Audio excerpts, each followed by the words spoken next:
Film Ajmer 92 एक और दर्दनाक कहानी। यह कहानी है अजमेर 1992 केस की। यह कहानी है उस दर्दनाक घटना की जिसके बारे में आज तक आपने शायद सुना भी नहीं होगा। कांग्रेस ने बड़ी ही आसानी से 250 हिंदू लड़कियों के बलात्कार को अनदेखा कर दिया। कैसे भूल सकता है यह हिंदू? अजमेर के यूथ कांग्रेस के अध्यक्ष फारूक चिश्ती ने सोफिया सेकेंडरी हाई स्कूल की एक लड़की की अश्लील तस्वीरें खींची और उसे ब्लैकमेल किया।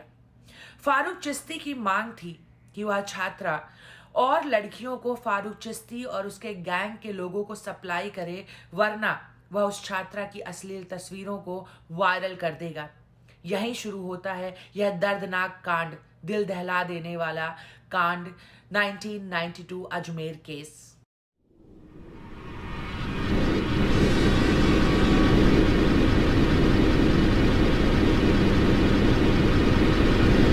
सामूहिक बलात्कार इस मास रेप केस का जो आधार था वह यह था कि जो प्राइम रेपिस्ट था, जो बलात्कारी था, वह एक मुसलमान था और जो पीड़ित लड़कियां थी, सारी की सारी जो छात्राएं थीं, वह हिंदू लड़कियां थीं।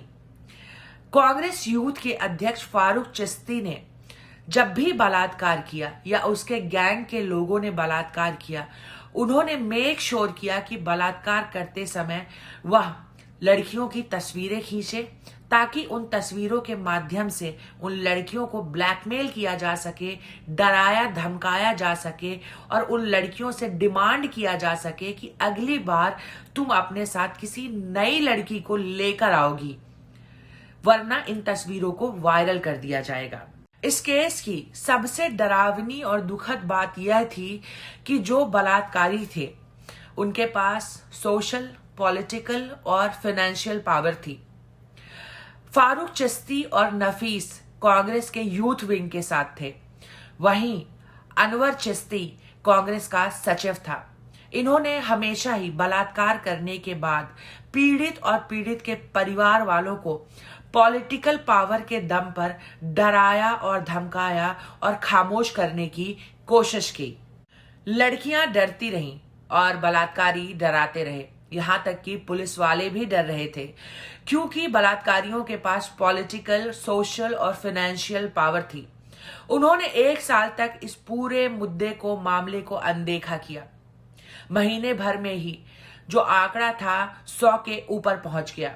बलात्कारियों ने पीड़ित और पीड़ित के परिवार वालों को इस हद तक डराया कि कई लड़कियों ने आत्महत्या कर लिया और कई लड़कियों ने आगे आकर गवाही देने से मना कर दिया। बलात्कार होते रहे, बलात्कारी आजाद घूमते रहे, पुलिस हाथ पर हाथ रखकर बैठी रही।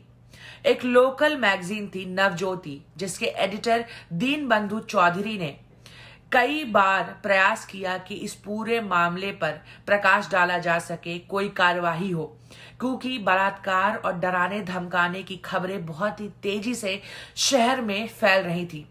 लेकिन पुलिस ने जानबूझकर अनदेखा किया, क्योंकि जो आरोपी थे वह यूथ कांग्रेस के अध्यक्ष थे, उनके पास पॉलिटिकल पावर थी, उनके पास कांग्रेस का सपोर्ट था। बलात्कार और ब्लैकमेलिंग होती रही। जल्द ही आंकड़ा 250 के पार पहुंच गया। कान खोलकर सुनिए, 250 हिंदू लड़कियों का बलात्कार होता है और आज भी हिंदू कांग्रेस के समर्थन में खड़े हैं। बड़े ही शर्म की बात है। बलात्कार हो रहे थे, पुलिस तमाशा देख रही थी। क्यों देख रही थी? क्योंकि बलात्कारी फारूक चिश्ती के सर पर कांग्रेस का हाथ था। पुलिस कोई एक्शन नहीं ले रही थी। तब नवज्योति के एडिटर ने हार मान करके अपनी मैगजीन में पुलिस वालों को टारगेट करना शुरू किया। तब जाकर 1 साल बाद पुलिस एक्शन में आई। सारे परिवार वाले सड़कों पर थे।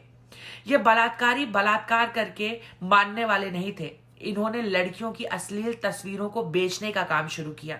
इन्होंने लड़कियों के तस्करी का प्लान बनाया। इस पूरे दिल दहला देने वाले केस अजमेर 92 को आपको पढ़ना चाहिए, डिटेल में पढ़ना चाहिए। यह पूरा केस कैसे लाइमलाइट पर आया, कैसे बलात्कारियों को पकड़ा गया, कैसी कार्यवाही हुई और कैसे सजा हुई। कितने हिंदू टारगेट किए गए, हिंदुओं को किस तरीके से फंसाया गया, बरगलाया गया और अपने जूते की नोक पर रख करके अपनी मनमानी की गई। आपको यह फिल्म भी देखनी चाहिए और चीजों को पढ़ना और समझना भी चाहिए। हिंदू को जागना चाहिए, हिंदू को समझना चाहिए कि आपको ही अपनी सुरक्षा के लिए और अपने अधिकारों के लिए लड़ना होगा। भारत माता की जय। जय हिंद, जय श्री राम।